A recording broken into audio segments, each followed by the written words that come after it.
Good afternoon. My name is Daniel. Some of you may know me. I am the dungeon master for our game that we play here on Frankly I Don't Give a Fork Legion every Thursday. I wanted to take a moment to go and talk to all of you to go and say good afternoon, good morning. I hope that your weekends are going well. But to kind of give you a little bit of a heads up on what we're going to be talking about today. One of the big things is allowing you all to go and know that the material that we cover here is meticulously researched, cross patterned, and in many cases peer reviewed. We want you to know that because today is going to be one of those more touchier subjects. It is the continuation of our episode about cults. In many cases, when we think of cults, we think of just these crazy lunatic people that are all involved and just a bunch of dummies that just had this happen to them. But the fact is, cults are a lot more powerful than that. And I think it's important that we take a second to maybe step back and take a look at what that means. So today, I am not taking the reins.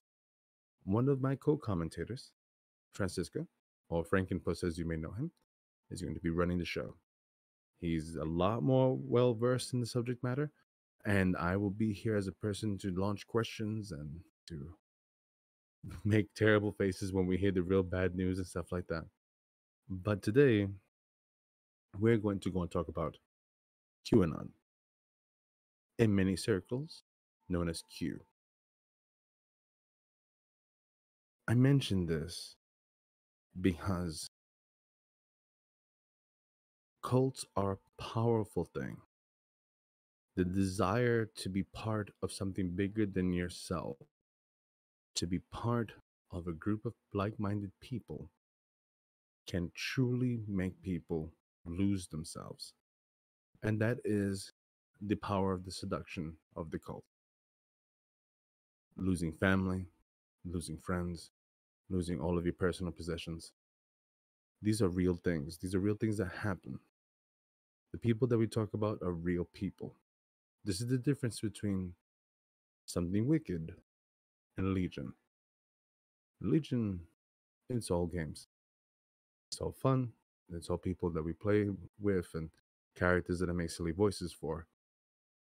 But when we're working on the subject matter of something wicked, these are real people. And I want us to remember that. So before we heckle and before we make fun, let's really take a look at what we're talking about. With that being said, I also wanted to go and say thank you for everyone that has been tuning in and watching, everyone that has taken a moment to go and say hi, everyone that's been joining our Discord, people that have been going onto our Patreon. It's really, really great. And to let you all know, Something Wicked will be coming back this Halloween with a Halloween special on the Zodiac Killer and the possibility of his actual identity being revealed.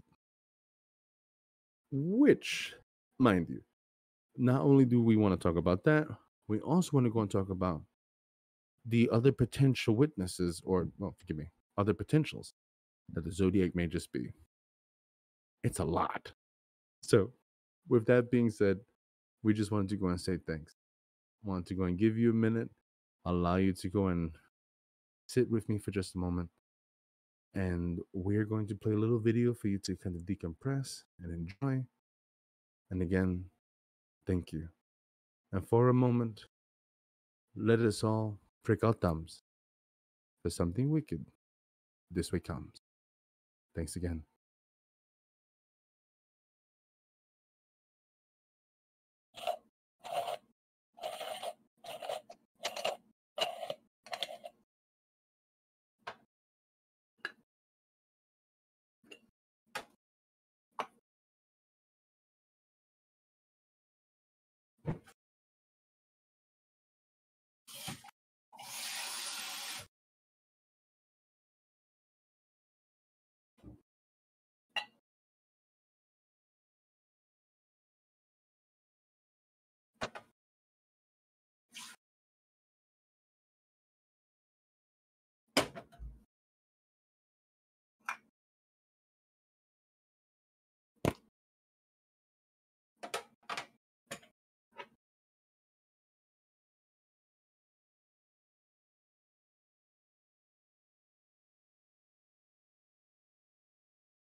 Oops.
Transfer in 3,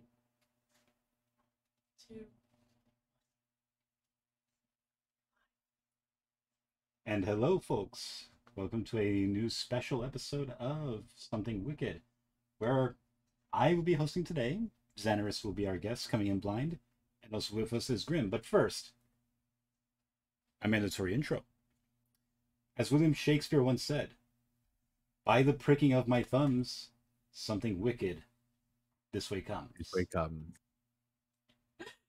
So with me today, we have Emily, aka Frankly, co-founder of our channel, our editor, and our lead for map making and storyteller for the upcoming Vampire Masquerade game, The Highborn Thief, which will be debuting tomorrow at 8 p.m. Eastern Standard Time. Yes. Oh boy. Also with us today, we have Grim, aka Grimjaw1, co-host of Watch Us Die and regaler and keeper of Florida Man news and lore. Been very sad. Florida Man. Or creepy.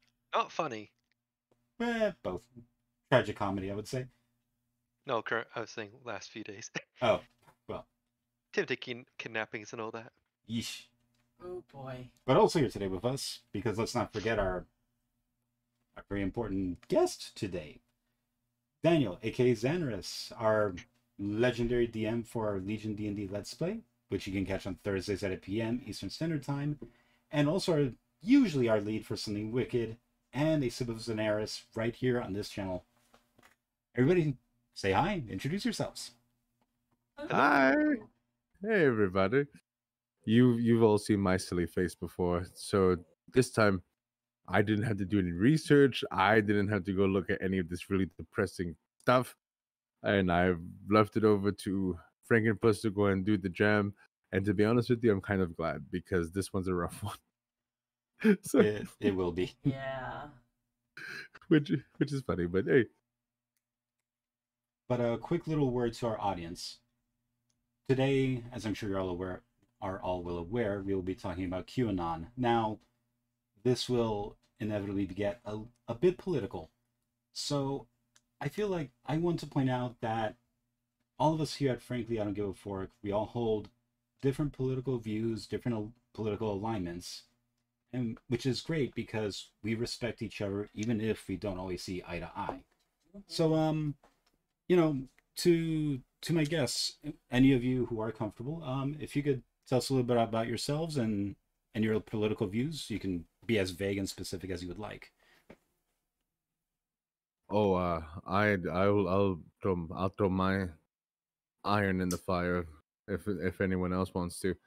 I identify as a democratic socialist. Me too. I solely feel that the Democratic Party is weak and it needs to strengthen itself to be able to go and fight the opposing forces against it. But I also feel that medicine should be free. And you should never have to go and mortgage your home to go and pay for cancer treatment. And that's where I stand on that. And I want gay folks to be able to go and buy weed and get married and protect themselves with their Second Amendment guns. It really is just that simple. Great. And Grim, if you could give us a quick rundown, if you feel comfortable. Sure. I see myself as conservative. I was brought up in a conservative household. Like, for reference, like my father is a conservative, but my aunt is a different kind of conservative. As in, she's like a devout Catholic. This is how it is. If you do not agree with me, this is wrong. Here are books. You'll read them and then agree with me. Yes. Oh no. Like an example, 2000, when Trump was Trump was first elected, my brother jokingly said, "Oh, I didn't vote for so and so." She's like, "Oh, you didn't?" Not taking it as a joke, being very literal. Next day, 3 books appeared saying you will read these and you'll see the flaw in the flaw in your statement, basically. Oh my.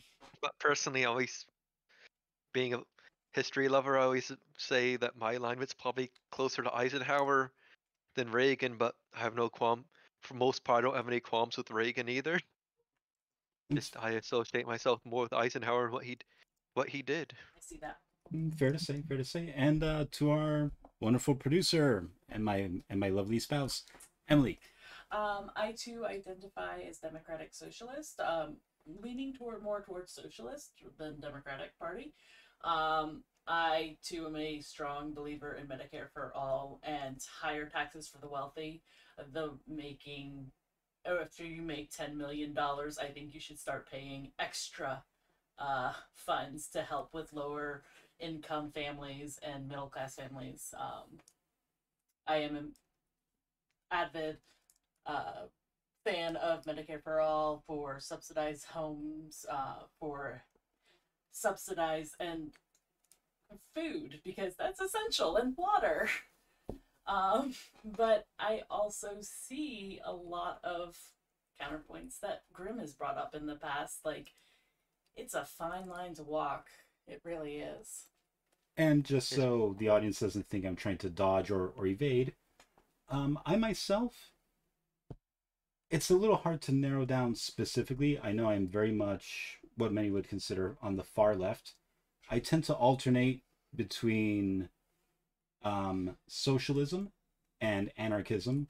That would be a very lengthy discussion for another time, because most people, you say anarchism, they're thinking skate punks, whereas I'm thinking 19th century German authors like Mikhail Bakunin, but that's a whole tangent. We're not gonna burn down the town square and go and create unlawfulness everywhere, Francisco. I don't understand. What? I said Bakunin, What? not Max Stirner. Dang it!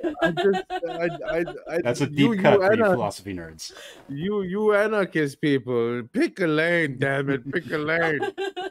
Well, Or be in Italy and do what you want. That's a whole thing that not the time or place right now, because right now what we are going to be talking about is QAnon, which, oh boy, this is going to be a doozy of an episode, ladies and gentlemen. And So, first I just want to open up by elaborating on something. Well, before I do, let me ask, what do you So let's see. what knowledge do you whoa, we're having technical problems. And we're back. I was preparing for the future commercial break, and it went to commercial. Sorry. All good. So the question. So, what do you know about QAnon? How do you feel when QAnon is brought up? We'll start with Grim. Grim? I know very little other than, I guess, is mainstream like conspiracies about them and what happened on January 6th about saying they're one of the major instigators in the QAnon shaman or whoever that dude was called. Other than that, it's just running jokes between friends saying, okay, if they're doing this, how badly will it defend? Is it a good idea? Hell no. Let's see how far they'll go. This might be funny. Wow, that's actually really interesting that they see this more of a comedic point of view that you've seen. Just because they see it's so absurd and that they know they're not probably gonna get it in the end, but they're gonna try. But their methodology is just so odd. Wonky, yes. It's like you see their end goal in theory, but the methodology just like about the end goal. We have other plans. Oh, and we'll get into that. Trust me. That's all I know. Which I think when we get into that, Grim, your knowledge is going to really shine through here because there are so many similarities to. Well, we'll get to that. Yeah, later. well, let's. I didn't read up on it. Daniel, thoughts, feelings on QAnon? So I'm going to be the first person to kind of go and throw out the unpleasantries. The only thing I know about QAnon is that they are borderline on the path of becoming a full out detriment to the people around them. I do put QAnon in the same group of people as I put flat earthers. And it's one of those things that I have very little love for the political ideology and the way that they go about it. The only things that, from what I believe I know, is that these were the people who started Pizzagate. Indirectly, yes, but we'll get into that too a little bit.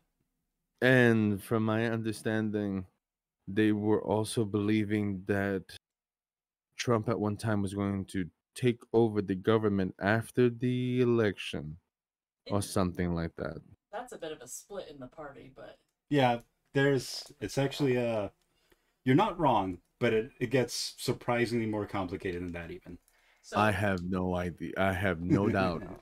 So, So to that's pretty much where I'm at. to quickly answer Cheshire Mad in the comments section, what Ooh. the fuck is Pizzagate? Oh god. I was Would you wondering like that me to too. I have no idea. elaborate a little, because this is one thing I actually know a little bit about. Yeah, this time I will temporarily hand the reins over to Daniel. Back to Hi. Daniel. This is a comfortable Temporarily. seat for you, right? So I was gonna go ahead and say, so this is where it gets a little bit funny. So Pizzagate, and Fran, feel free to go and fill in the holes, because I this is literally what I know about it. So Pizzagate was pretty much supposedly a place where children were being um trafficked Mhm. in the basement of this pizzeria Yes. that does not have a basement. It does not have a basement, which is the whole cornerstone to this theory. To the whole thing was that they were being brought into their basement, and the building has no basement. Mhm. Somehow, some way, Hillary Clinton was involved. Oh, she wasn't just And involved, she was wearing the children's faces. Yes. This is starting to ring bells now. Yes. I don't- Yes, because according to conspiracy theorists, Hillary Clinton was producer, feel free to stop me if I'm crossing a line. Sure.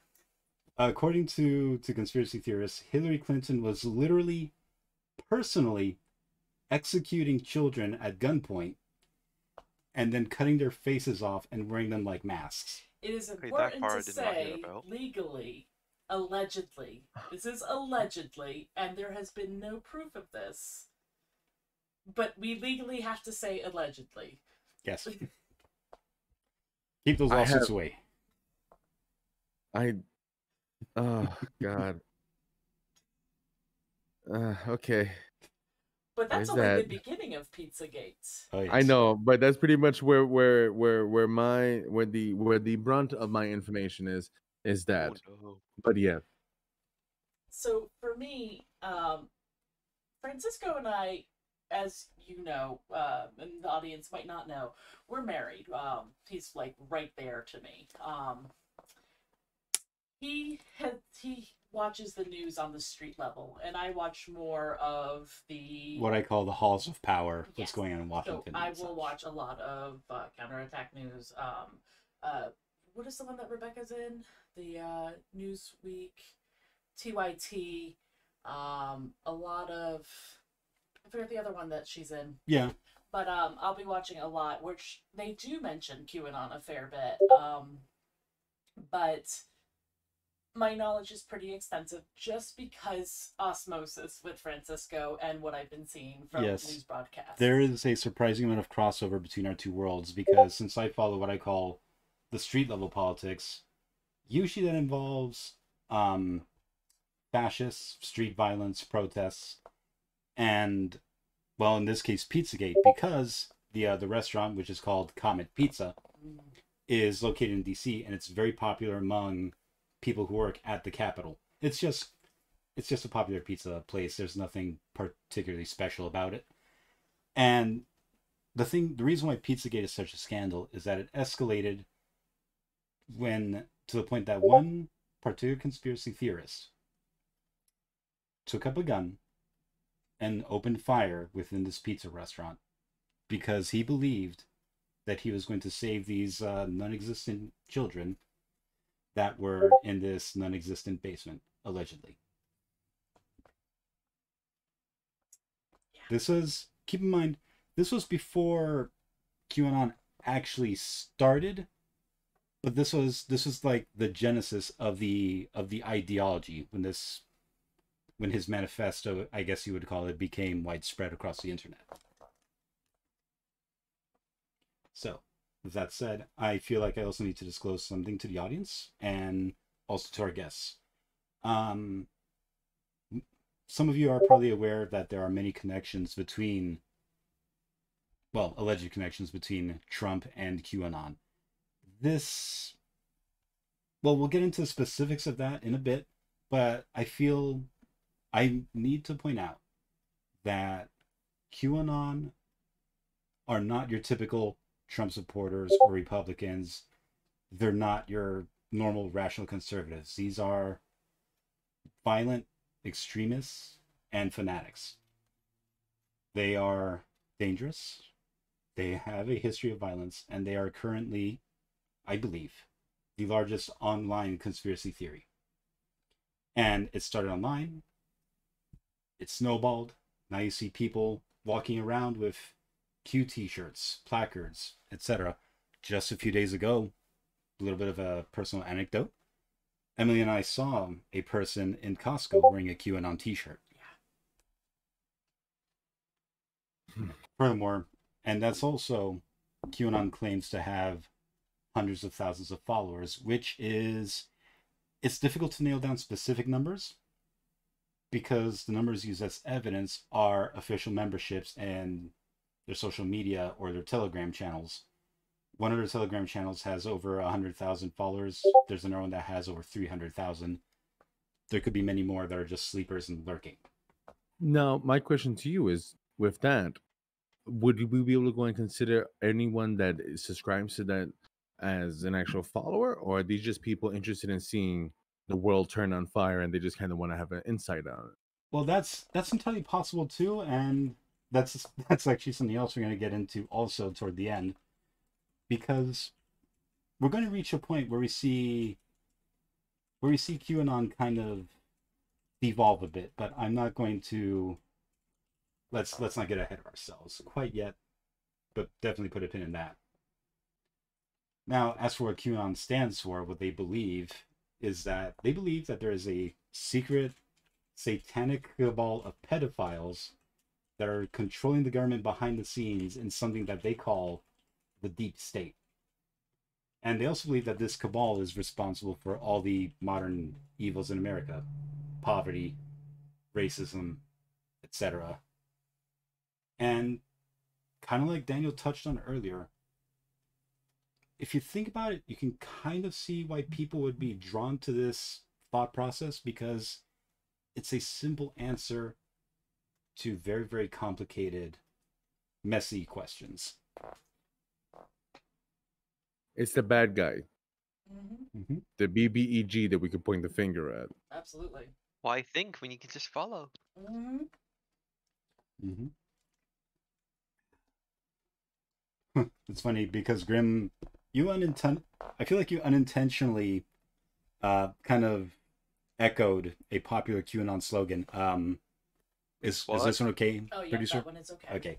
A popular QAnon slogan is where we go one, we go all. That's news to me. Yeah, you'll hear that one. I'm like, wait a second. You'll hear that one, and you'll often also hear, usually in a hashtag, follow the white rabbit.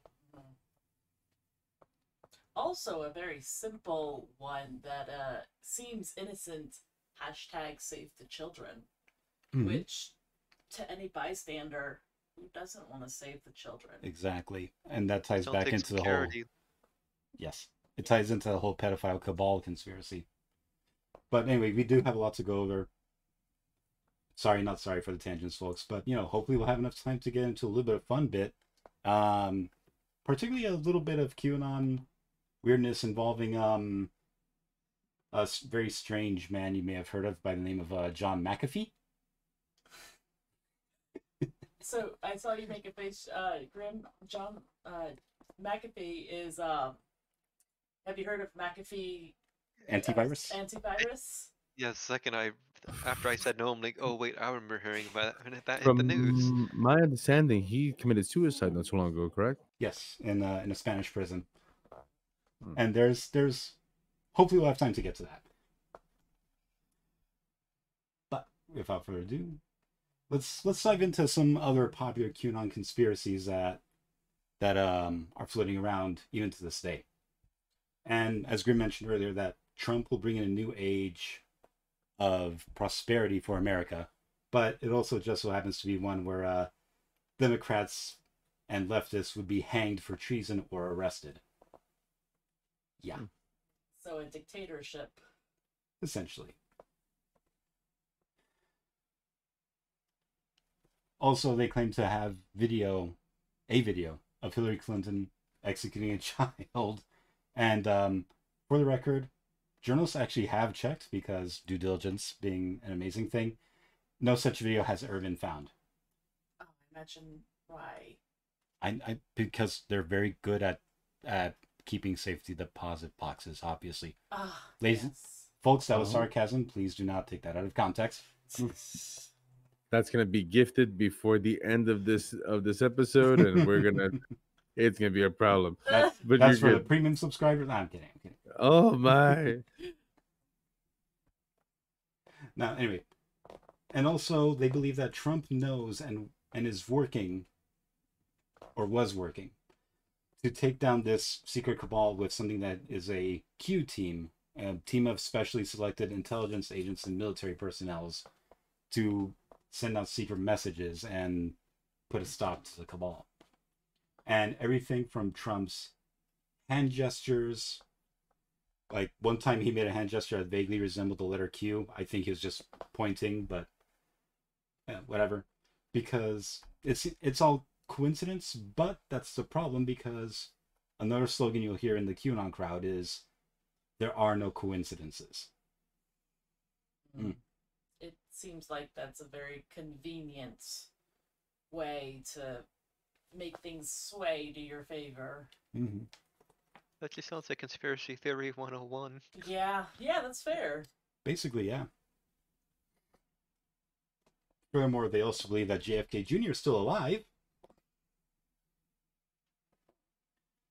And and they also, by the way, semi-recently, they ran wild with a controversy over Hunter Biden's laptop, claiming that he slept with a Chinese agent, and that was proof that the Democrats were trying to destroy America. Which we do have to mention that has not been proven one way or the other. Yeah, that has not been proven. No evidence of Hunter Biden sleeping with a Chinese agent has ever been found. Hunter Biden's story is a very sad and very tragic one, and he's not an innocent person by any means. No, definitely not. But he is not the monster that they are making him out to be either. Correct. Now, and for a little bit, there are some people who thought Q itself was an elaborate leftist prank, an attempt at trolling.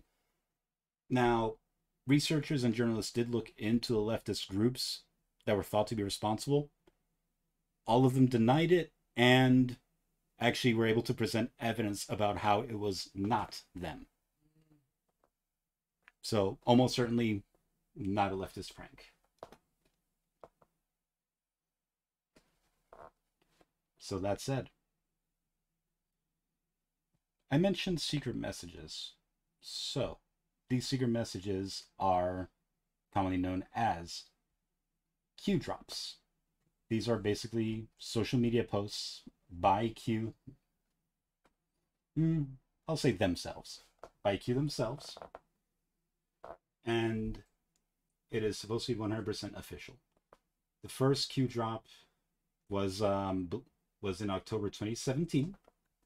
But at the time, he wasn't known as Q. He was known by the name of Q Clearance Patriot. Quick question, what is a drop? What do you mean by drop? Well, it's essentially a post or a comment. Info drop. Yeah. Okay. Exactly. And sometimes they're just a handful of words. Sometimes he goes on lengthy diatribes. We actually have a couple of quotes from Q drops that will come up later. Well, you had mentioned before I asked, I apologize. Sure. Clearance Patriot. Yes, I was just about to get into that too. Oh, I'm sorry. No, it's fine. It's fine. Now, as for what Q clearance is, it is a real thing. It is a level of government high clearance for top secret access within the Department of Energy. No. Yeah. I've heard that before in other broadcasts. Why did they specify Clearance Patriot for Q clearance? Q is claiming to be a government insider who is, leaking this information to the public to hopefully start the storm. And we'll explain what the storm is in a bit as well. I realize I'm foreshadowing a lot. And I do apologize, but there there's a lot to go on. But It's, back to the origins of Q. welcome to the conspiracy theory side of this channel, everybody. Mhm. Put on your seatbelt because the ride gets bumpy. I can see it in Fran's face, but please continue. Oh yes, get your push pins, get your string, and get your favorite corkboard and maps. I'm ready. Okay, good. Because guess where QAnon made its first appearance? The dark side of the internet. 4chan? Yep. You shitting me. Because of course it was 4chan. I didn't mean for it to Okay, come out like that. Really? Yep, specifically on the /poll/ board, which a little bit of context about the poll board. It's only exclusively political posts, but because it's 4chan, it's extremists of every stripe, fascists, the far right, communists, tankies, you name it. Oh, Quick little boy. side: tankies are authoritarian communists. I don't want to go into that too much because, yeah. I would also like to say, for those who aren't That's aware for of another what, episode. yes, It could be. 4chan could be an entire episode on its own, That we going won't go into the into. history of Q and everything. But for those who aren't aware, it's a forum with many different channels in there for different discussions. It's all anonymous. yes. So that's another too. But there's things in there like as wonderful as Catterday, which I was a part of before discovering the horrors of that 4chan had to offer at a young age. And there is illegal material found on here quite frequently. And Mute, the creator, has been working with The federal authorities government, and- FBI especially. on a regular basis because Oh. of it. So just so you know what a little bit about 4chan. Now, as for that first Q drop, I actually do have the quote right here, and this is the first Q drop, which I will be reading verbatim. Notice the bizarre kind of paranoid tone that this is. And this was, and by the way, this was in response to the Mueller investigation when it was really starting to go off. HRC extradition already in motion, effective yesterday with several countries in case of cross-border run. Passport proved to be flagged, effective 10/30 at 12:01 a.m. Expects massive riots organized in defiance in other fleeing the U.S. to occur. USMs will conduct operation while NG activated. Proof. I'm assuming HRC is Hillary Rodham. They probably love to call her that. HRC is Hillary Rodham Clinton. Yes.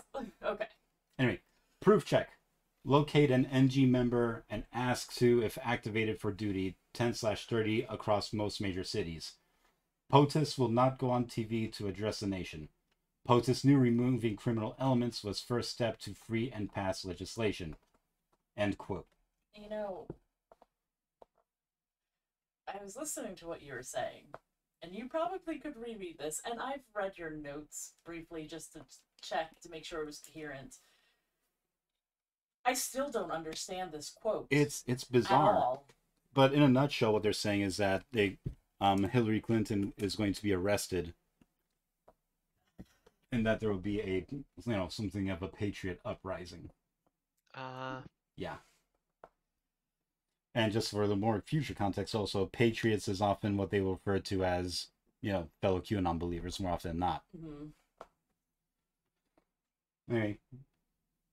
Now, there hasn't been any evidence whatsoever that the original Q was a government insider at all.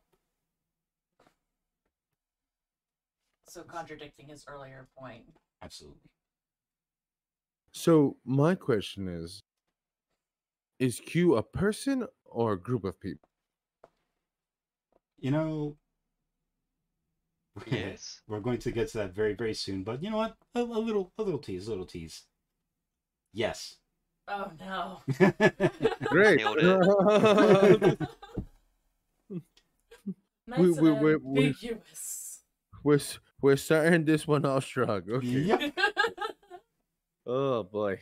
Now, how do they know this is Q and not just some rando that's shitposting. Mm-hmm. Well, Q always makes sure to use the same trip code whenever he makes a drop. Yes. Now, what a trip code is it's defined as the hash code of a password used for signing posts anonymously. Think of it as an anonymous signature or a fingerprint, just in code form. Can those be stolen? Can they be used by other people? It's possible, but very difficult. It is totally possible. Yeah. Not to a normal user though, Mhm. but if a Oh, coder, okay. yes. I sure shit couldn't do it, but it was just kind of out of curiosity. Yeah, me either. I believe you could, Em. If I had a book telling me step by step, yes. Well, yeah. I am not savvy enough to be like, I know how to do that. I know someone that might be, but Now, as for the identity of Q, it's believed the most popular and most accepted theory among journalists and researchers is that a few different people have been Q. But the very, very first Q, the original Q, was a South African conspiracy theorist by the name of Paul Ferber. And we're going to get into Paul Ferber in a sec. Now, Paul Ferber is a far, way out there conspiracy theorist from South Africa. And it's extremely difficult to get any solid info on him. He refuses to speak to the media, the news, anyone. He's paranoid. He does not trust them. And, Ferber also claims to be the owner of the domain name CBTS, Calm Before the Storm. Which, again, that phrase again, the storm, it keeps coming up. Which, Calm Before the Storm is entirely for all things Q and QAnon. And, well, it's believed that he started at 4chan, then from there moved to another website called 8chan, which, again, we'll also get into. Then eventually created his own board. Now, Ferber is strongly believed to be the original Q, or one of the first Q. But if not, he's definitely in contact with the original Q. Now, Ferber himself, the evidence we have is that Ferber was kind of an admin on Q's websites, and he, as a website admin, would verify Q drops, the Q trip codes. He was the one who said if these were real or not. Also, it's worth noting that the early Q drops were very similar to his own writing style on Twitter, which, by the way, you're not going to find his Twitter. It got deleted. Shocking. Ferber has even appeared on Alex Jones' show InfoWars, which Alex Jones could be an entire episode one day. Oh, yeah. Anyway, Ferber, however, and this is why I say one person and multiple people, Ferber claims that his account, and for that matter, Q, was actually hijacked and thus no longer legitimate. Okay. So he's basically saying that QAnon from 2017 is a different person now. That account was stolen by someone else. But here's a question. How could he know that if he, wasn't directly connected to Q? Or possibly even Q himself? There's a few ways in my mind it pops up. That's why it's not 100%.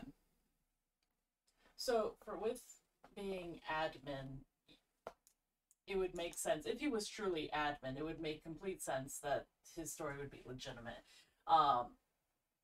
With admin privileges, and I believe we had talked about this before, he had contacted the service saying that he had been locked out and has emailed. We'll get into that. Okay. And Ferber also has a very similar writing style to another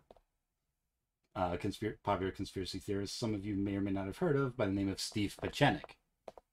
Now, Steve Pieczenik is very alive and well and still very active, and a regular contributor also on Alex Jones' show. I'm telling you, one day Alex Jones episode. It's gonna happen.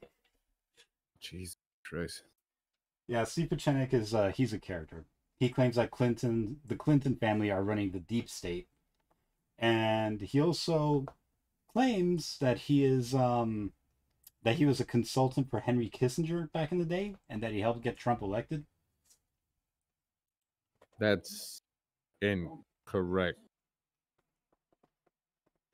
I don't think he ever even met Harry Kissinger, right? Again, there is no there's no evidence there. I was gonna go and say because I actually know a little bit about Henry Kissinger. That guy's full of. You know what? Please continue. Let me not go and cut it, dude. Jesus, I need a drink. It's gonna be like that the entire time. 1 sec, sorry, minor technical difficulty. Where is that thing? Take your time. I think we all needed a refresher there for a second. It's number between 3 and 4 before Ferber claims to be the owner of CBTS board. Let me lean in. And then just click that link. There you go, sir. Sorry, I created his notes for him. Like he had 46 pages written down on paper. Yeah. And I had to transcribe that down. And then it literally had like, this is related to this topic and this topic is related to this topic. So I made links inside this document for him. Wait. Back to the show. Sorry. Ah, it's fine. Don't be sorry. I couldn't have done this without you, to be honest. So, now what happened to Q on 4chan because Q is not there anymore? Well, Q got kicked off of 4chan. Because believe it or not, 4chan does have rules. It's not completely the wild, wild west. Q got in trouble for raiding other boards, basically posting where he wasn't supposed to, and generally being a pain in the ass. So, yeah, he got kicked. And to this day, 4chan in general is actually extremely anti-Q. Like, you will get possibly banned if you show support for QAnon on 4chan. However, Q claims that they actually left 4chan. He dumped me. No, I broke up. It's all very, very sad. Well, dude, I can't that I was the one who did it. Exactly. But they're tenacious. They ended up moving to a new website. Have any of you ever heard of 8chan? Not you've heard of 8chan already. Passing, I believe so. I've only heard of it in whispers because I try to stay away from some scary things. That's fair. Fair enough. Because Likewise. well, we're gonna talk about 8chan a little bit. I know there's a lot. This is very dense. 8chan was created by a web developer by the name of Frederick Brennan, and he was the founder and owner of 8chan. Who his goal was to create a free speech haven on the internet. And he basically wanted the format to be like a cross between Reddit and 4chan. So the threads would be easier to follow and such. Now, let's go back in time a little bit to 2014. Frederick Brennan is a web developer. 8chan is sadly losing money at this point, so he is approached with an offer by a man by the name of Jim Watkins. Now, the offer Jim Watkins made was impressive. Yes, Daniel, I heard. Isn't that the actual owner of 4chan or not 4chan? 4chan is username Moot. His real name is. I actually don't remember his username because I've always referred to him as. Because I'm a hack and a fraud. Then I don't even worry about it. Oh, word, go for it. And Treasure Mad says that she wasn't aware people could get kicked off of 4chan. Yep. Yeah. You just have to piss off the admins. That's the only way, really. Jesus. But anyway, Frederick Brennan was made an offer by Jim Watkins back in 2014, where Jim Watkins losing money. Frederick Brennan losing money. Watkins offered to help run the server and wanted to team up and form a partnership. There would be a 60-40 monetary split of all profits from 8chan, and Watkins would take over hosting, but Brennan would still be the proprietor and owner. Now, to sweeten the pot, Jim Watkins even offered to include a free live-in nurse for Frederick Brennan. And just for context, Frederick Brennan is physically disabled, so that would be a huge help for him. Oh, so he really, really wanted this place, I see. Oh, yes. I wonder why.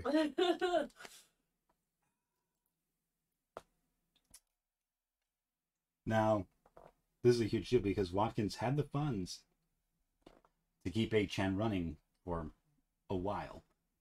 And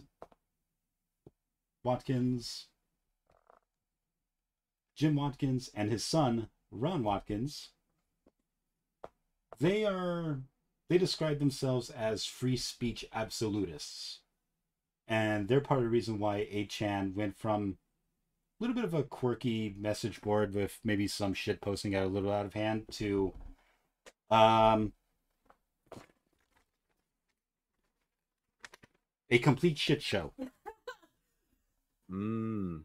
Yeah, because you see, technical term. I see. Yes. yes, you see, because Jim and Ron Watkins figured it was a good idea that since we are free speech absolutists, can I use that term? Yes. Okay.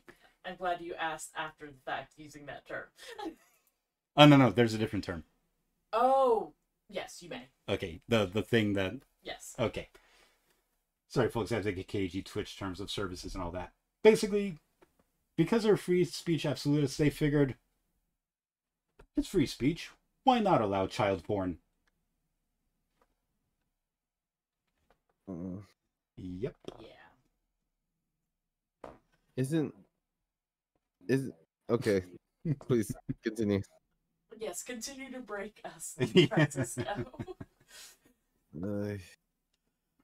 Which is ironic because Q becomes popular courtesy of 8chan, which had actual child porn on it.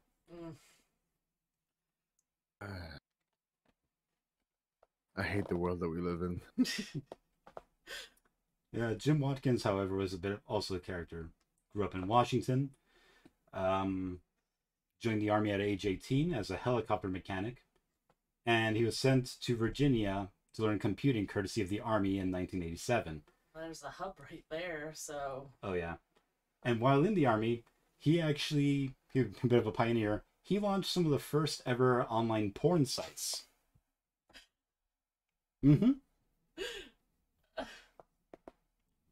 Yeah, he actually made himself a tidy little profit that way. Anyway, 1998, Jim Watkins leaves the Army. Shortly after that, the dot-com bubble bursts. Now, what is a dot-com bubble burst? Well, in the late 90s, early 2000s, people were investing left and right in internet-based companies and internet-based businesses, which caused a surge of inflation in that little corner of the market. Understood. It got out of hand and sudden depreciation in value. Understood. Like Bitcoin. Oh, yeah. Now, when the dot-com bubble bursts, Jim Watkins does what a lot of these people like to do. He moved to the Philippines. Yep, Jim Watkins moved to the Philippines, where the American dollar goes a long, long way, especially in the sex industry, which he is, according to Frederick Brennan, obsessed with. And while in the Philippines, he became a pig farmer. Yes. He should have stayed a pig farmer. Well, Henry Himmler was a chicken farmer before he became head of the Gestapo, so there's that. That is true. Isn't it the case that he was able to breed the perfect white chicken? Oh God, I don't even know. But let's not fall into that rabbit hole. Let's not chase that one. That's a different episode. Oh, definitely. Anyway, back to, and that was just for context on Jim Watkins. Keep him in mind because we'll be seeing a lot of him. That damn pig farming bastard. Anyway, so back to Frederick Brennan because he's very important to the story.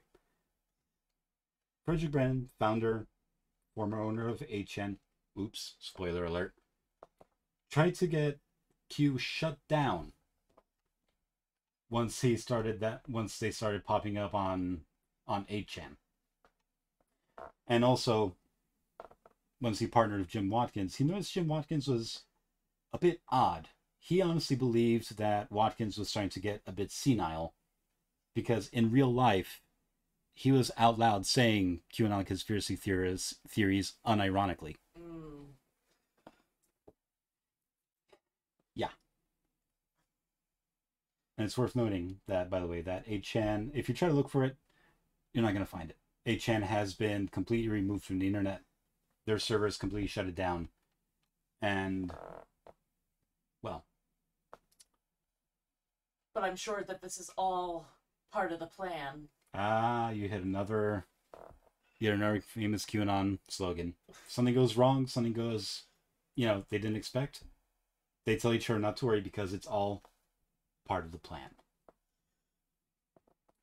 Brennan has, ever since leaving 8chan, has become an anti-Q activist. And you can actually follow him on Twitter, and he regularly guests on podcasts and will talk to the press. We will have a link to his Twitter in our Discord if you'd like to give him a follow. Oh boy. Yep. Now, we've been going on for a bit. Things are getting a bit dense. Maybe take a breath. Sounds like a good time for an ad break. What do you think, Madam Producer? Absolutely. All right, we will be back in a few minutes. Digest all this, because I promise this is only the fucking beginning. We'll be back in just a few moments, everybody. Get some coffee.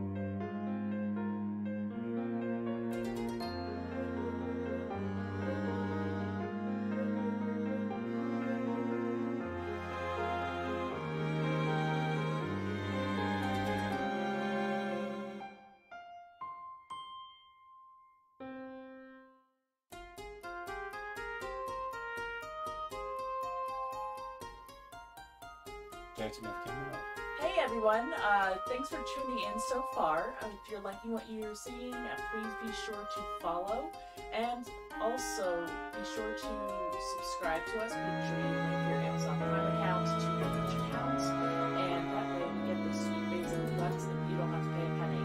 The other best way to help support us and treating you is to support our Discord channel. Joining there, you'll get news, our links that we have, joining on our D&D one-shots that we have. We have open applications for games that are going on. It's a great community. We are really starting to come up in numbers. We're almost at 100 members now, and we are centered around a community. We're LGBT plus community, and accepting all creeds. So we do have a plethora of segments for you to enjoy. So on Sundays, every other Sunday is Decompressing with Zenaris right before Something Wicked, and that's every other Sunday at 1 p.m. Eastern. And following that immediately is Something Wicked This Way Comes, and that starts at 2 p.m., which is, as you can see, with a variety of guests and the news broadcast-style segments that we delve deeper into the world of wicked things throughout history. Sunday evenings, join T-Wall in T-Wall Plays as he plays through a plethora of games. Join him and his virtual self that has amazing outfits as he plays through games of all genres. Mondays, new to Mondays, Vampire the Masquerade, the Highborn Thief Let's Play, Tabletop RPG. That's Monday at 8 p.m. Eastern, premiering the first episode of our Vampire Masquerade Let's Play. The storyteller is our own, frankly, me. Join us as we introduce our characters and explore the city of Milan in 1990. Starring Cheshire Mad as Victoria, a bundle of magic, Frankenpus as author, the Private Eye, Grimm as Felix, the unpredictable smuggler and informer, Tillwall as Raoul, a fierce Viking wrestler. Zenaris as Wagner, looking to become famous in his undeath. And Pat Tunis, who is looking for his lost treasure and battling customer service. And frankly, the almighty storyteller. Tuesdays and Thursday afternoons, join me for map making tips, where we make awesome custom maps for our campaign Legion, Vampire the Masquerade, which is premiering tomorrow night, and The Adventures of Frostford coming soon. A Discord special only on Tuesday nights at 8 p.m. Eastern in our Discord Tavern 1. Join the Mystery Players gang as we go hunting down objects of power. Oops. That in the wrong hands could destroy the world. This is a Discord exclusive, starring Frankenpus as Gibson, the Butler Warforged, Frankly as Siegfried, always messing with the DM roles, Cheshire Mad as Eliwick, who gets away with doing whatever the fuck she wants, Dances with Shakes as Little B, always up for making a new friend, and Tealwall as the almighty DM. Thursdays, D&D Legion Let's Play at 8 p.m. Eastern on Twitch, right here on our channel. Our online Dungeons & Dragons 5e Let's Play series, DM'd by Zenaris, as we explore the Underdark and the city of Illusul. Starring Frankenpus as Wilbur, the Artificer, Frankly as Rory, the danger-prone druid, Fructose Corn Syrup as Maha, who is the most mighty sorcerer, and speaks in third person. Cheshire Mad is Lonnie, a goddamn hero. Dances with Shakes as Hilda, refusing to stand down and lover of sweets. Tealwall as Elephas, and that has a mysterious bond with Hilda. And Zenaris, the almighty DM. Fridays, Watch Us Die is returning this Friday. Friday, 8 p.m. Eastern, we invite our Discord server to come play games with us, and we die quite often, hence the title. If you're interested in joining us play games, or just to hang out with us, join our Discord server, and in the Watch Us Die channel, we'll let you know what we're thinking about playing. You can even recommend titles to us. Last Thursday of every month, this month in particular, is going to be a D&D one-off Halloween special. It's the last Thursday of this month at 8 p.m. Eastern to 10 p.m. Eastern. Calling all D&D fans that are interested in joining us for our Halloween special D&D one-shot. This Halloween special will be featuring one of our most seasoned DMs, Tealwall. If you're interested in participating, please make sure that you fill out an application in our game, application on our server. Message Frankly or Tealwall if you're interested in joining us for this broadcast. All potential player spots are limited. You must have a web camera for your face, mic to capture your clickety-clacks and voice, and must have access to a computer where you will have access to the maps and your character sheet, and a quiet place to play. Returning soon, the B-List. Join Frankenpus as he plays B-rated games, the worse the better. And who knows, you might find a few hidden gems. Go to the B-List in our Discord server to vote and earn Maha coins for the next upcoming games. Maha Mondays, Wednesdays, or sometimes Sundays, with Fructose Corn Syrup, where they'll be playing PC game Minecraft Java with friends and family. Matanzo Speaks. Join Frankenpus, and he'll be sharing some of his vocal exercises as he stretches out his vocal cords for voice acting. Come on by if you're interested to see some of his professional voice acting training in action. And finally, Asiku Zenaris. Join Zenaris, reading the abridged Herman Melville's Moby Dick. He has brought down the 800-page Moby Dick to 300, so you don't have to have 3 paragraphs about a beard. It is a glorious paragraph about a beard, no worries, but he's made it a lot easier for you guys to listen into. So those are all things that are going to be happening on our channel. We hope to see you there, and check out our Patreon account. We've got digital stickers available of Maha, and we've got digital downloads of all of our maps. Thank you guys. We couldn't do this without you. To start, we were learning how to transition between our scenes, so with that, I want to thank everyone for coming to Franklin. Mother of, I don't know, what would be a Viking way to make an insult? You, scourge, yeah, you coward. You scourge the bottom of my boot. My mouse to move it slightly. Play that in real life? Absolutely, 100%. I wish I could do this in real life. Because I can do it in theory when on simple things, but like on my homework and studying, I do it the hard way. My ADD just kicks in. It's like, you're going to do this one thing perfectly. Scanning's already dangerous.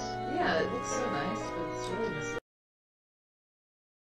Welcome back, everyone, to Something Wicked. For let us all take a moment and prick our thumbs. Something wicked this way comes. Today, our host Francisco is leading us on the intrepid rabbit hole that is QAnon. Strange that we've added it into our conversation about cult, but it seems that Francisco is doing the foundation work for that assessment.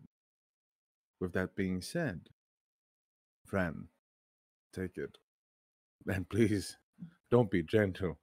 Let's hurt them. Hurt us, Daddy. Oh, yeah. Fine, Oh, how about no. this? One more thing about Jim Watkins that I forgot to mention earlier. Oh God. Yeah. Okay. More. Yeah. No, just one quick thing that this is fun. He used to run an online talk show called The Goldwater. It was, well, you know what? I'm just going to read a quote from Jim Watkins on this show that I found verbatim. Oh no. Where this is a lovely little monologue he had in the camera, which, by the way, ladies and gentlemen, non-binary people, I listened to this quote a bajillion times, so I'm going to try my best to read it in his cadence the way he said it. Great. Love it. This is what he said on the Goldwater. We have to see more and more of the president in the wild, where he is actually changing lives and literally spreading love. Can't you see that? His love for our country is overflowing. Instead of spending his golden years enjoying the fruits of what he planted through his life, he is spending his fortune, and quite honestly, we all know, the last few years of his good health, helping you and I keep our country great. This is real patriotism. It is genuine love of our country. The news is disreputable. This is why we need to have more of the president speaking and doing, and just being a lovable American guy we all enjoy. God bless our president and the United States of America. End quote. So I read this. I feel like I need a shower. He did say in that weird sing-songy dream voice, by the way. So I read this, and I had no idea that's how he spoke. Yeah. It just improved that paragraph. Because I want you all to kind of get into that mindset that we just heard, what sounds very reminiscent of what a torture video would be like right before the serial killer gets you. There's no way out. We're just all gonna sit down and watch the president in the wild and hunt man, the most greatest dangerous game in the universe. Oh, Jesus Christ. I feel like that was a nature documentary just describing Just the president's. Gone bizarre. Yeah. Yes. You were gonna say something, Grim? Sorry. When Planet Earth takes over political commentary. David Attenborough just shaking in his boots, listening to that. It's just, oh no. Just like, Oh, I see the sweetie on the bed Aw. behind you. Everybody take a moment to enjoy Sweetie. We need this. In He's a this... lazy dog behind me who sometimes faces me, sometimes doesn't, depending on what he wants. And I agree, Treasure Mad, I agree. That was super slimy. Yeah. But here's the thing. Jim Watkins is not acting alone, or does not act alone. His son, one Ron Watkins, is also very active in all of this. You can usually identify him. He goes by the username Code Monkey pretty much everywhere. And here's a fun thing about Code Monkey. He was an admin on 8chan for a while, and later on, another website which we'll get into in a moment called 8kun.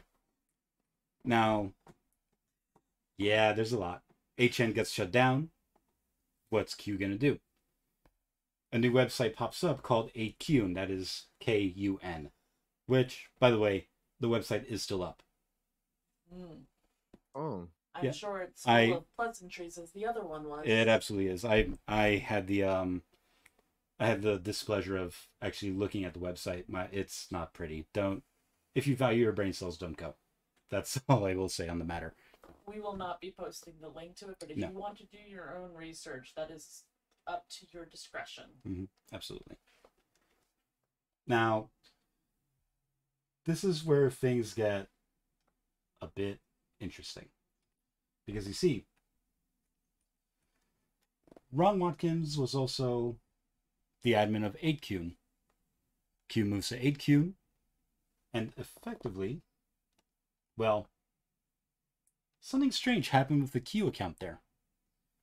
If I could just find it in my notes. Ah. Use the navigation side to jump.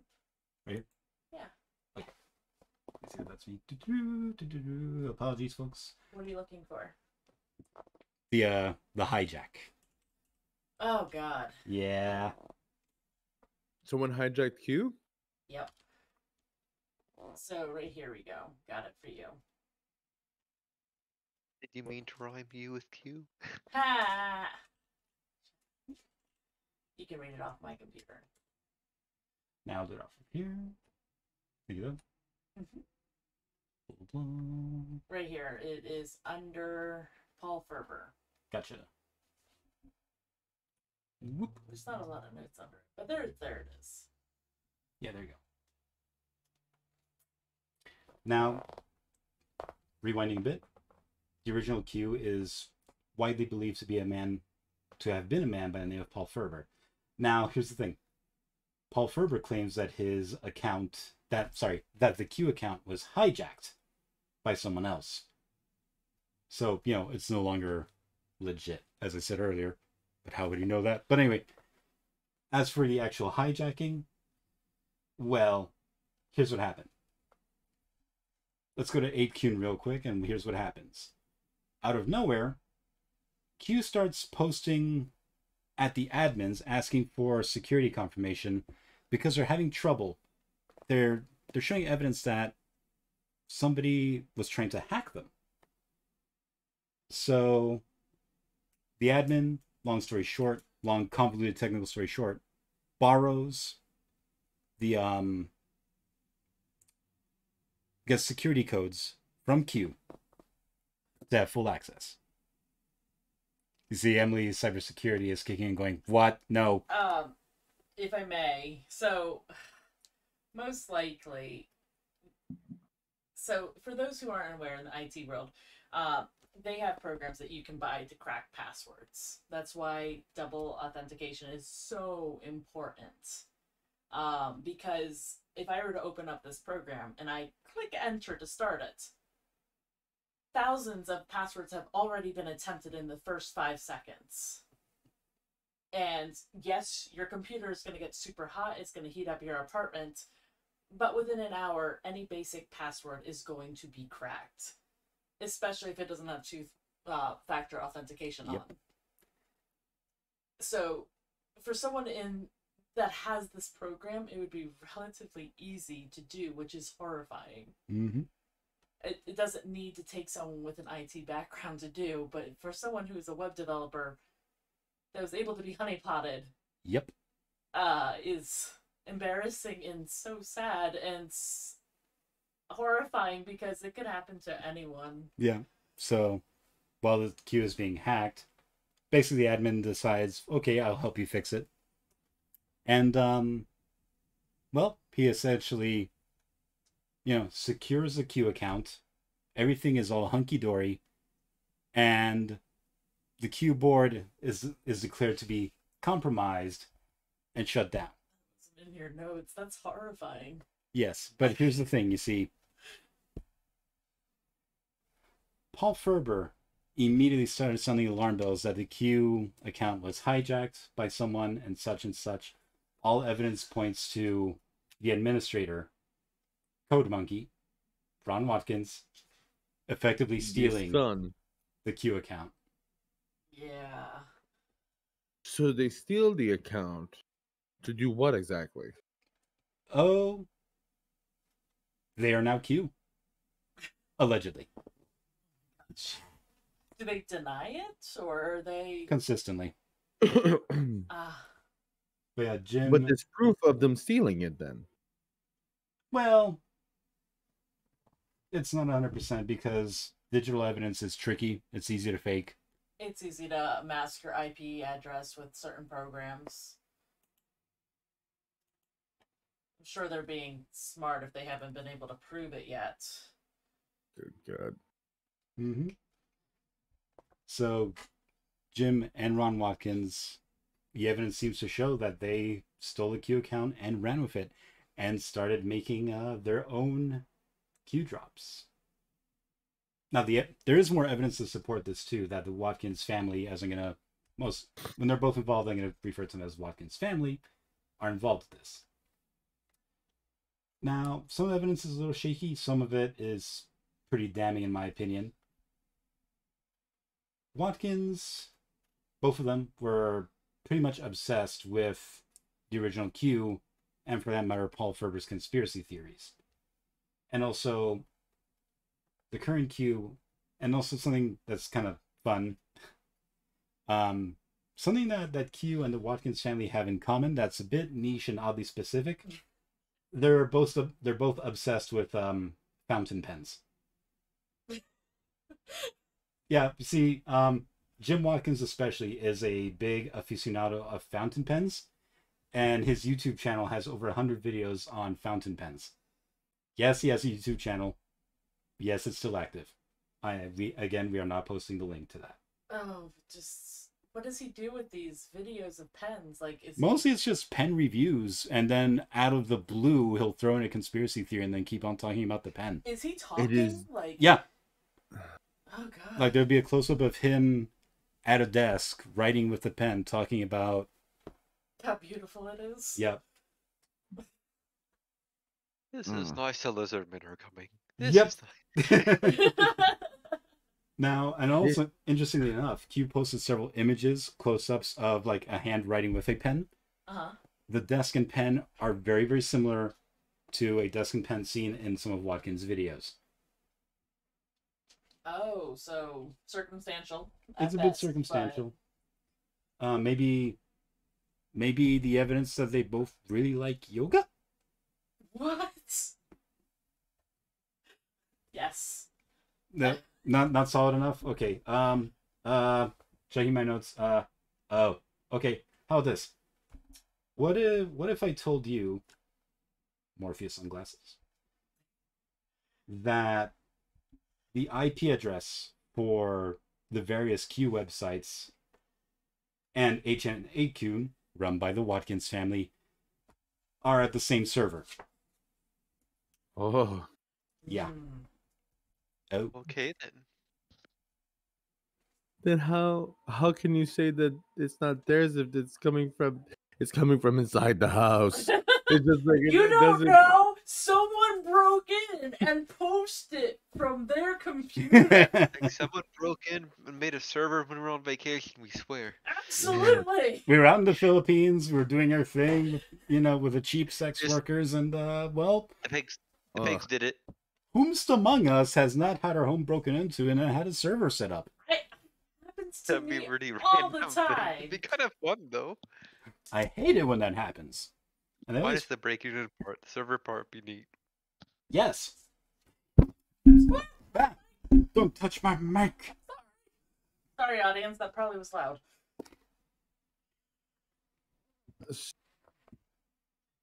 Yeah. So where are we right now? Right now, the Watkins family have apparently taken over Q, and they started posting as Q, keeping the conspiracy rolling. This poor guy. Wait a second. This poor guy.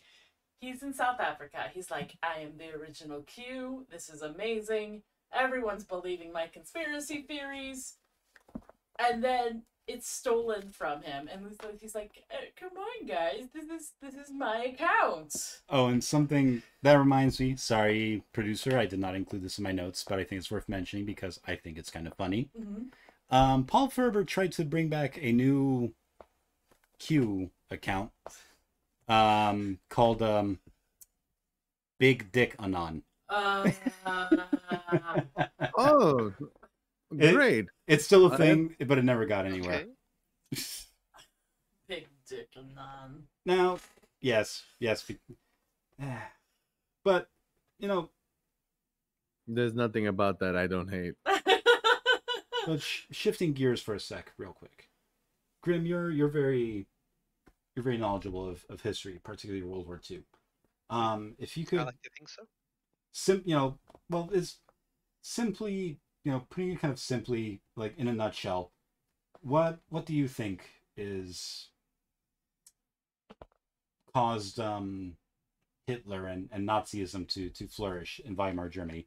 Just a quick nutshell. I realize that's a dense topic as well. Just, I would say from what I remember, the failing economy, and through that, the desire of being able to piggyback the idea that the economy is failing because Entente powers basically took away our things that were ours, and put and placed all these fees and such on us that were absurd to begin with. That's fair. Yeah. Now, question: how did the people there would have known killing is wrong? Why did people just allow it? Wait, That is the power of the code.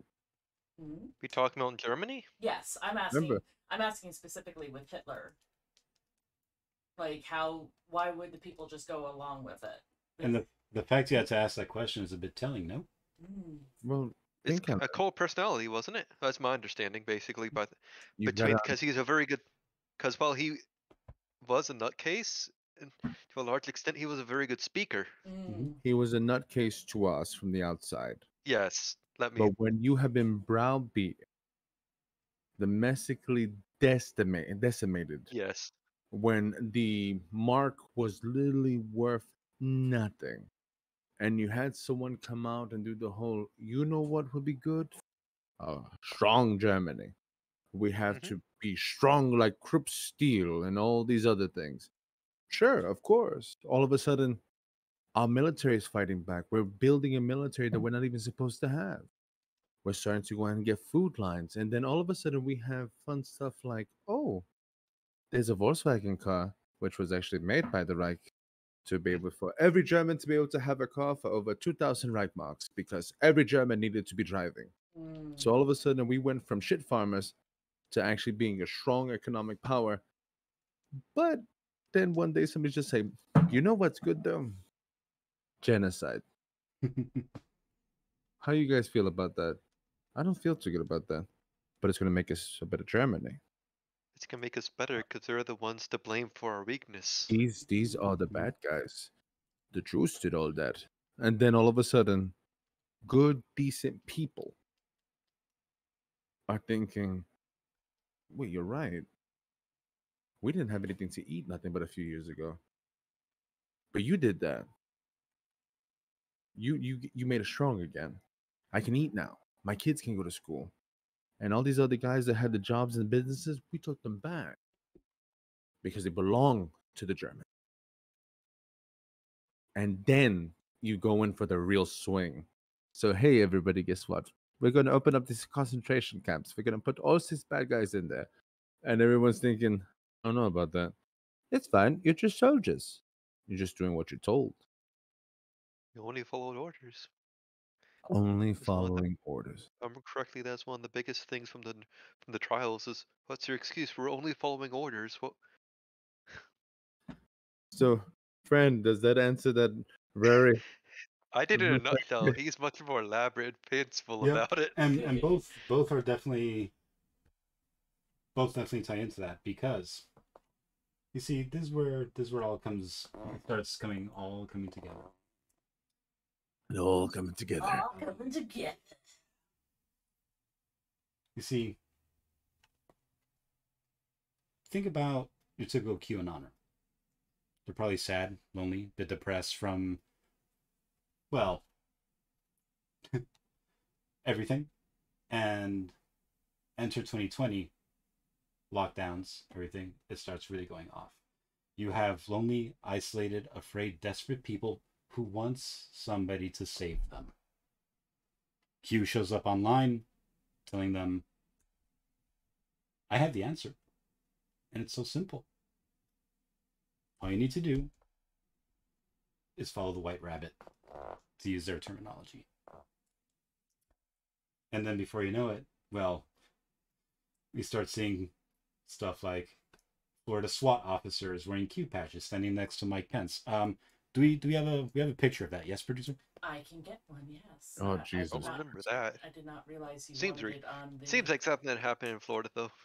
The producer was not Well, prepared for this. no rush on that, but we'll put that up in the Discord definitely. I can get it up. For reference, I thought say that as someone who's lived in Florida for over 2 decades, where interesting things happen, like in a much more open scenario than other states.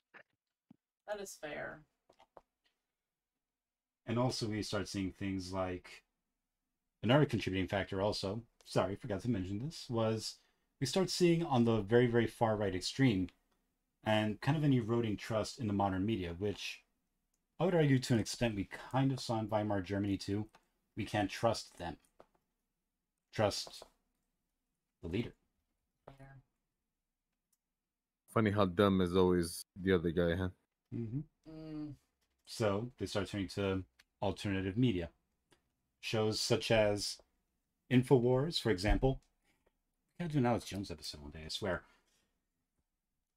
Their isolation, being alone, and then they're meeting online in groups.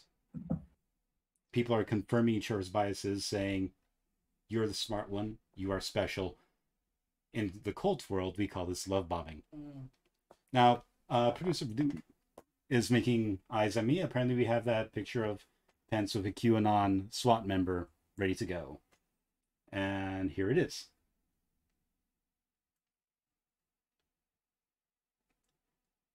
You gotta be shitting me. Where's the patch? It's right over his chest plate. Like right, Okay. yeah, right there. Okay, Red So I Q. see it. Okay. I was looking at the camera the whole time. I'm like, that is the Q. Yep. There we go. Fantastic. Okay, yeah. Well, Fantastic. That is cool and good. Cool Again, and good. sarcasm, folks. Also in 2020, over 70 U.S. congressional candidates were involved with the Q movement. And also, we do have a link available for this, which will be in our Discord as well. Well, actually, we're not posting it here. It'll take too long because we are a little pressed for time. We will post it on our Discord where, during an interview, Donald Trump was asked about QAnon, and he refused to denounce him. Now, in the interest of fairness, and to be completely fair, he didn't explicitly approve or praise them either. But the lack of condemnation was all the QAnon crowd needed to understand that as a blessing.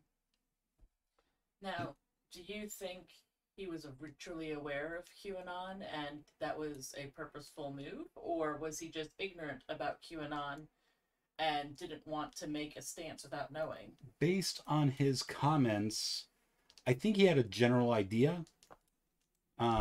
He said that he didn't know much about them and that they apparently liked him very, very much, but he didn't want to really commit to condemning them without knowing more. We'll have that video link in our Discord. One thing that I think is very smart of Trump is he's been able to take pretty consistently any news, even if it's bad news, and turn it around and make it good publicity for himself with the right. Oh, yes. All fame is good fame. Mm-hmm. Mm-hmm. that's And just one part of being the- a politician. What was One that, of the Grim? big things. What was that, Grim? Yeah, just saying that's part that I always see that as just being part of a good politician, like him or not. That is fair.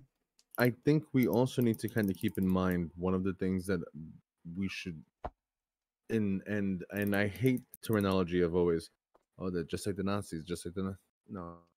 But we can think about something that Hitler does say, the big lie.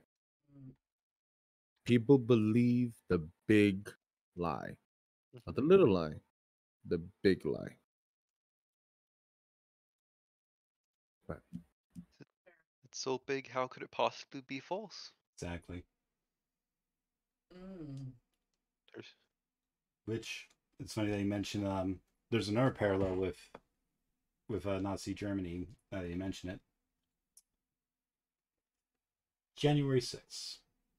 Most people call it a coup. Technically, the proper term is a putsch eh, because they weren't military personnel; they were civilians. Therefore, I was going to say a coup is done by them, and I'm so glad that you made the distinction because just when people call it that, it pisses me off. It's a goddamn riot by a bunch of civilians that had no fucking clue what they were doing. now here's the thing about January 6th. The reason why I'm bringing it up is Q was heavily involved during the January 6th putsch or riots, whichever you prefer. Q slogans were regularly chanted around the Capitol building. Q paraphernalia was seen everywhere, and one prominent member of the Q movement, a woman by the name of Ashley Babbitt, was shot by Capital City police trying to storm the Capitol building. She unfortunately did not survive the gunshot wound. And small tangent, but relevant, I promise. The QAnons were trying to martyr her as part of the cause, but that didn't work out. So January 6th happened, and that could be an entire episode because it only took about an hour and a half to 2 hours or so, Mm. but a Oh, lot such happened. a shit. A lot Yes. happened. 5 people died. Yeah. I do want to go back and say something to what Daniel had said, that there was a ton that people, there was no one there that knew what they were doing. It was just a bunch of rioters. I want to say that there were some key people there that actually laid down fundamental planning. The peacekeeper, no, the The- peacekeepers. The Oath Keepers. The Oath Wait a Keepers. second. The Oath Keepers, Alex Jones. Alex Jones was there January 6th. Like, there were some people there that legitimately had done planning, and these rioters that were just there for protesting were a large instrumental tool for these people Mm-hmm. because they expected them to react in certain ways. Several neo-Nazis were spotted as well, and if we get too much into the weeds, this will become a January 6th episode. True. It could become its own freaking episode. Fair enough. Fair enough. The aftermath of January 6th leads to hundreds of people associated with this whole clusterfuck being arrested by the feds. Q accounts are massively purged by social media, especially Facebook and Instagram. Shortly after, Twitter followed suit. Anyone even remotely associated with Q got purged, which is why you're not going to find the Watkins family or Paul Ferber, for that matter, on Twitter anymore. And so what happened to Q? Because January 6th putsch failed, Biden gets elected. What happens to Q as a movement? Well, a lot of them lost faith. Just kind of did the whole, oh crap. We've been lied to. We've been lied to. We've been had. Others doubled down, tripled down, and getting booted off social media. They ended up migrating to Telegram. Now, Telegram, just for a little bit of context, is a messaging app, completely uncensored, free speech friendly. They are neither good nor bad. They are what they are. They existed long before Q. They're just an app. We're not trying to drag Telegram through the mud for this. But Q is very much flourishing, alive and well on Telegram. And speaking of Nazis, on Telegram, Nazis are trying to infiltrate the Q groups now. Because the way I see it, we have this group of sad, lonely, gullible people And if we just take our Nazi ideologies and spin them as Q talking points, they'll buy in. Now, some of them are rejecting it, flat out going, what? No. Some are kind of going, wait. Maybe this Hitler guy wasn't so bad. Just hearing that sentence out loud. Yeah. This So- reminds me of a joke afterwards. They're also, a lot of them claim that they're still following the plan, and they're even doubling back and trying to decode old Q drops to see if they missed something. Mm. Yeah. Well, there's no longer any more drops, so all they have to work with is. Yes, thank you. I forgot to mention that. And another thing, the Q drops stopped. When? December 2020. There has not been a single Q drop since.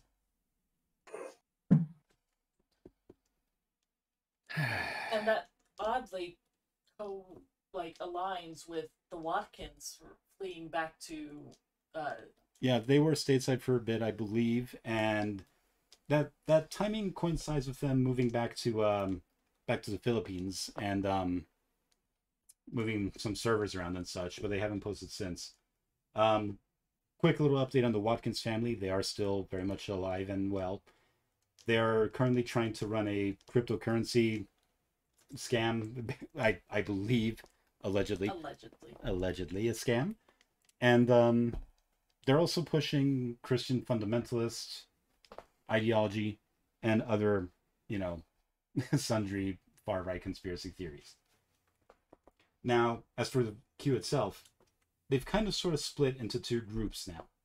We have a group of people that for shorthand, we'll call the Stop the Steal crowd.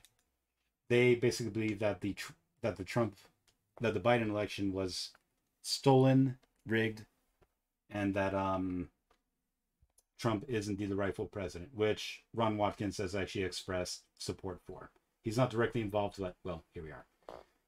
The other camp is one that are claiming that the Patriots are in control. Yeah, you see, they believe that Biden's win was actually allowed by Trump and Q, and that Trump is secretly still president behind the scenes, and one day he will actually just swoop in and retake the Oval Office. kind of seems to be doubling down on no such thing as coincidences. But all of this is a bit nuts, so this is a dark episode. It is. I know. It is. Unfortunately, we are about to get a little bit darker. Because some of you might be asking, what does Q want? What is their ultimate goal? What is their end game? Yes, I know.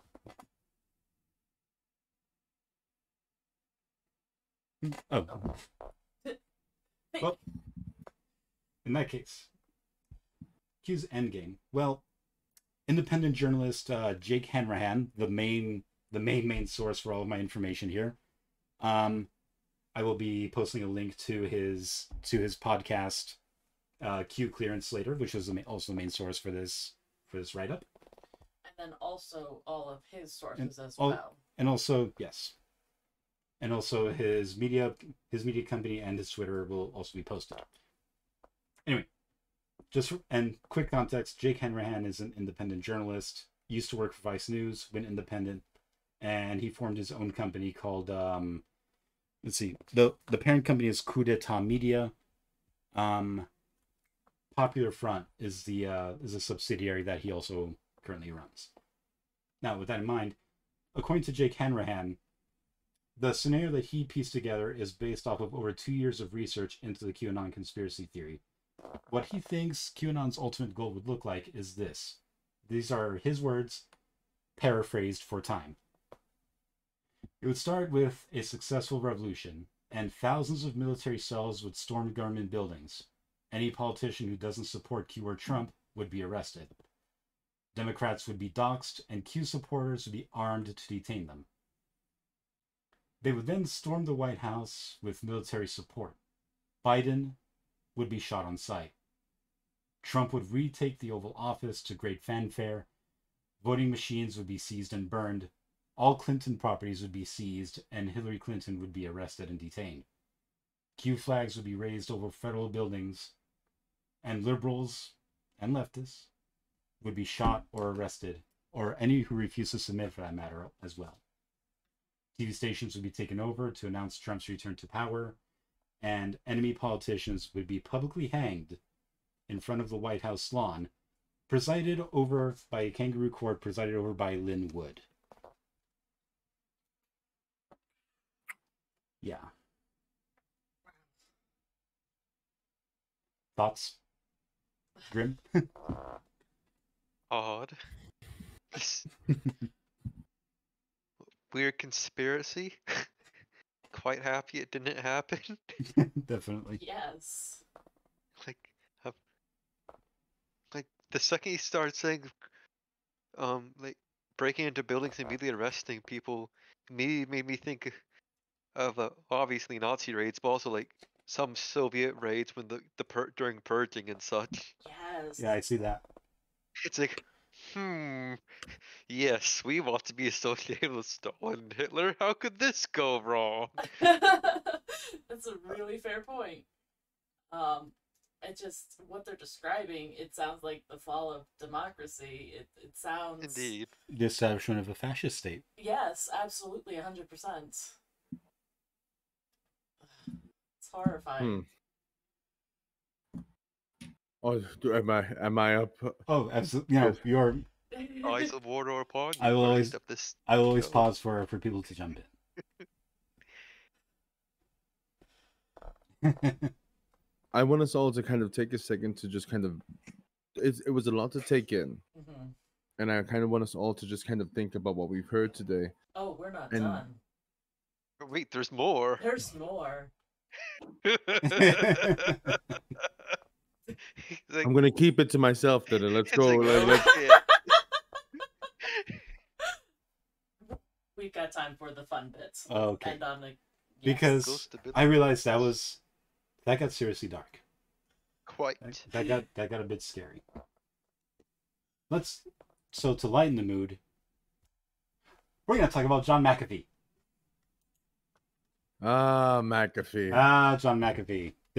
That's another person we could probably do an episode about. He has lived a life, like 20 lifetimes in one life. Yeah, there's like I'm not gonna name drop, but as a very close acquaintance of mine likes to describe him, quote, he's like a real life living Grand Theft Auto character. Yes. Yeah. And now one giant allegedly for John McAfee, just for context, he allegedly formed an armed militia in Belize, abused several of his sexual partners, had sex with an underage girl. Sorry, let's call it. Can I use that? Can I use that word? Yes. The R word? Yes. Okay. Raped an underage girl, and let's see, may have been responsible in drug trafficking, drug abuse, weapons violations across international borders. And the funny thing is, you know what he was actually arrested for in the end? Taxes. I was about to say, was it tax evasion?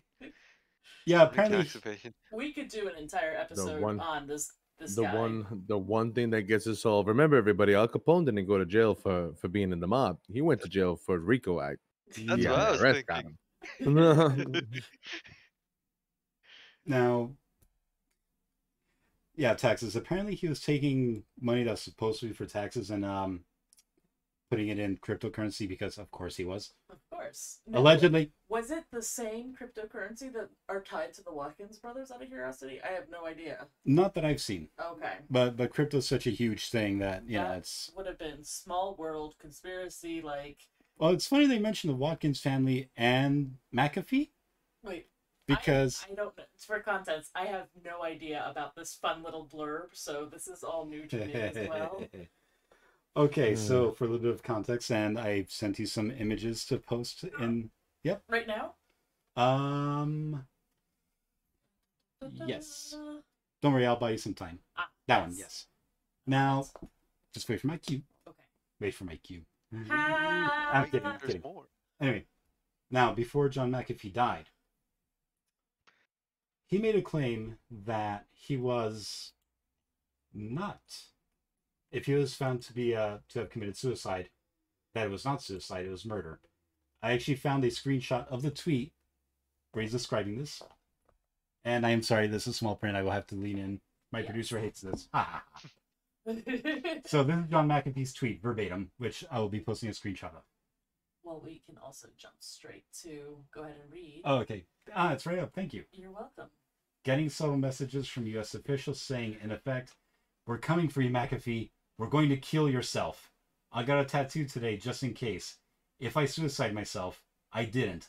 I was whacked. Check my right arm." Okay, so first off, I don't understand the verbiage of this. Like, it does not make sense, like, grammatically at all, and it bothers me. That's not the point. But it bothers that's me not so proper English, damn it. much. And then here's the other image for you. Oh yeah, just have that ready because Oh, that's... it's already up. I'm sorry. Oh no, the other one. Okay. You know what I mean. Fact. Schwacked. Schwacked. Lovely. What's with the diamond but crying, it looks like. So It's a bro thing. Don't even worry about it, Grim. It's It's a what thing? It's McAfee's a bro. Uh, yeah, Yeah, he's one of those guys. Yeah, don't even sweat it. No, I want to know more about this bro thing, Daniel. It's like gym bros. Gym bros that get all the tribal tattoos that have no meaning whatsoever, and they go and they get tatted up of stuff like that. Oh, I see. Yeah. Understood. Okay, I thought this was like, okay, never mind. Now, is this next part ready? Because this is Yes, it this is where it gets fun. ready. June 23rd, after just a couple of hours after John McAfee's death, believed to be a suicide, and an image was posted on John McAfee's personal Instagram. Producer? Boom. Oh, boy. Is he connected to QAnon? Oh, here's the thing. You see, the QAnon crowd went ape shit. They lost their damn minds. They started digging through it. They started looking for code in the image. And they found the code in the image. They did. They did. Oh, yeah.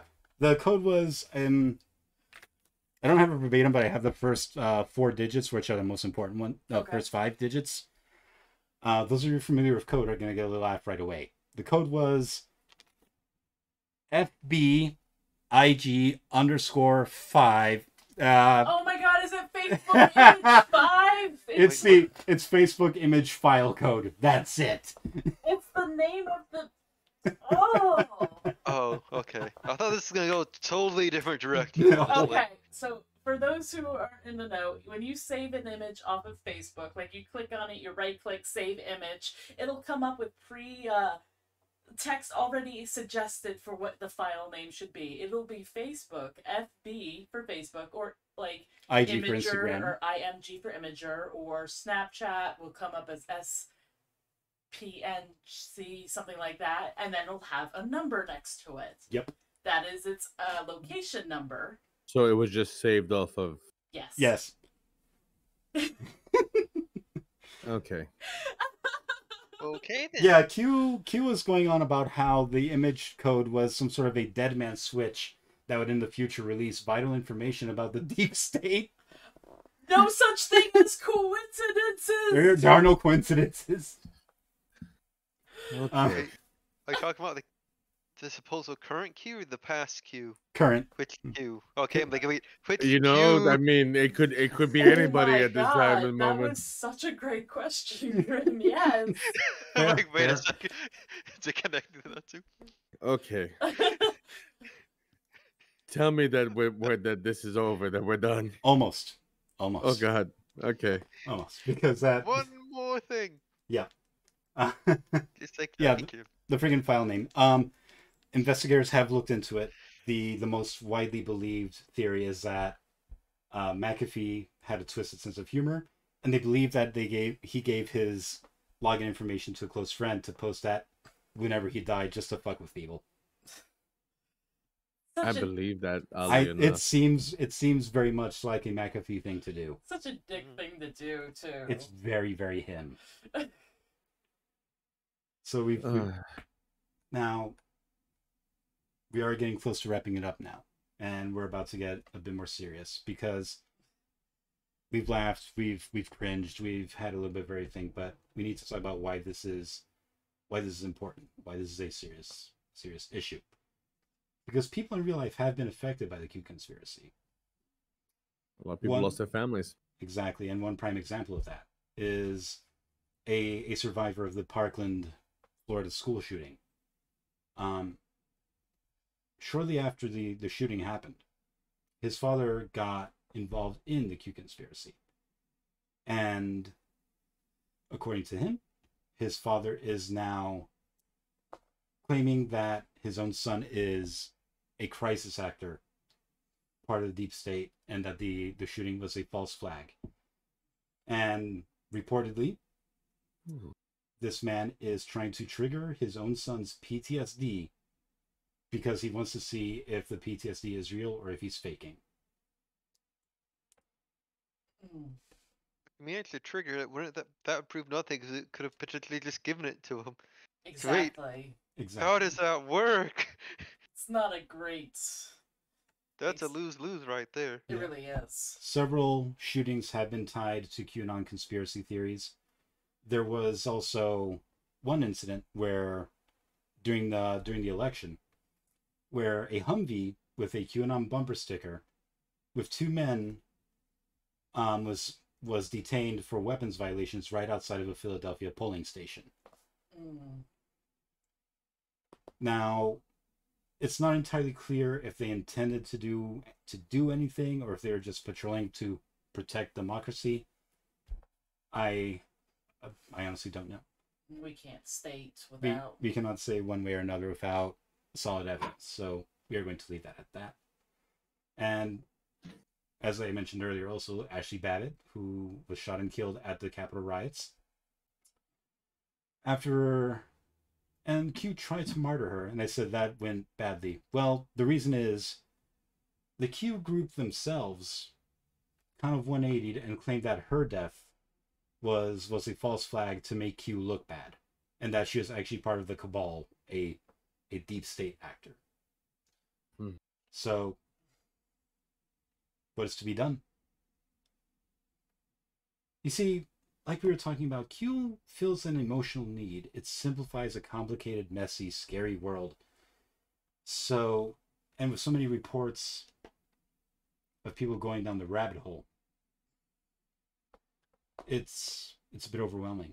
And if you know anyone who might be associated with this, well, it's not much, but there is a resource. There's a subreddit called QAnon Casualties that their aim is to help people who have lost family members to QAnon. They are effectively an online support group for people who have lost friends and relations and such. Lost as in off the deep end, not necessarily Lost. right. So I'm gonna hold my opinions until we get to the end. Yes, and we are getting there soon. Now,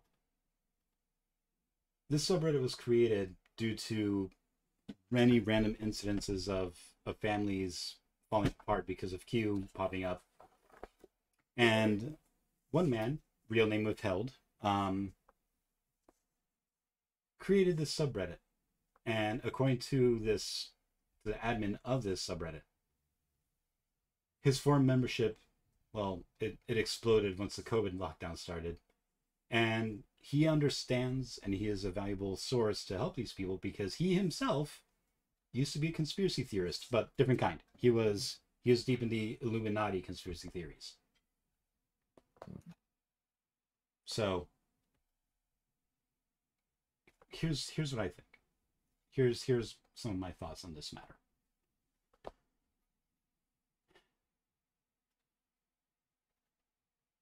We can't really afford to laugh at or mock or belittle or patronize these people. They're lost, they're scared and confused. And yet you approach with a blunt object, you're just going to chase them off. So talking to your friends and family is important because, you know, that's how you save them. Because Q is going to talk to them. That's how they get more members. So, what is left of Q is smaller, but they are resurgent, they are more fanatical, and they are more dangerous, and are starting to become explicitly Nazi. So to help fight this, if you will, I suggest that if you see or know someone who you can talk to safely who is getting involved with Q, don't patronize them or laugh or call them names. Reach out to them, talk to them as an equal. Try to distract them from their computer, limit their exposure to anything Q related, and just try to show them that they are cared for outside of the Q community. Because as you know, as mentioned earlier, people will sign on to fill a deep emotional need that they're feeling they're probably not getting at home. So if you can be that anchor, you might be able to save them. And if you're able to fill that need and possibly give them a healthy alternative, maybe you can just if not stop it, at least slow it down. Something to think about. What are your thoughts? Grim. I mean, the overall thing or the last bit out of curiosity? Either or. Both is good. Oh, honestly, I knew very little other than what I said in the beginning, obviously, so the conspiracy theory is really odd.